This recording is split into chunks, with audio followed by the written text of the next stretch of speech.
কাঠের চেয়ার, কলমে অমিতাভ দাশগুপ্ত। কাঠের চেয়ারে বসে থাকতে থাকতে মানুষও একদিন কাঠ হয়ে যায়। তার পায়ের আঙুলগুলো শিকড় হয়ে চারিয়ে যায় মেঝের ভেতর।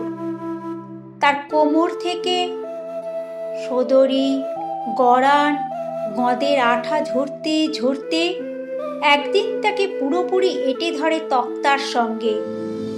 কুড়কুড় কুড়কুড় ঘুন পোকা ঘুরতে থাকে তার আশির নখর। কাঠের চেয়ারে বসে থাকতে থাকতে একদিন পুরোপুরি কাঠ হয়ে যায় সে। তখন কেউ তাকে চড় মেরে চলে যায়, সে রাগে না। সমর্পণ নিয়ে নারী কাছে এসে দাঁড়ায়। সে কেঁপে ওঠে না। টাল মাটাল পায়ে শিশু ছুটে আসে, সে দুহাত বাড়িয়ে দেয় না। একটার পর একটা কাঠ জুড়তে জুড়তে সে এমন এক কাঠের চেয়ার এখন, যার শরীরের সন্ধিতে সন্ধিতে শুধু জং ধরা পেরেকের গান, ঘুর ঘুর ঘুন পোকার গান, একটানা কড়া চেরাইয়ের গান। যে হাত একদিন সমুদ্র শাসন করত, তা এখন চেয়ারের দুই ভারী হাতল। যার দুই উড়োতে একদিন টকবক করত এক জোড়া বাদামি ঘোড়া, আজ আর ডান পা কেটে নিলে বাঁ পা জানতে পারে না।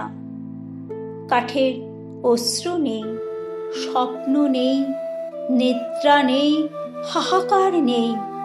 একটু কষ্ট করলেই জানলায় দাঁড়িয়ে সে দেখতে পেত ঢ্যাঙা, কালো, বেঁটে, মাঝারি, উটের মতো পরিশ্রমী মানুষ, মানুষ আর মানুষ।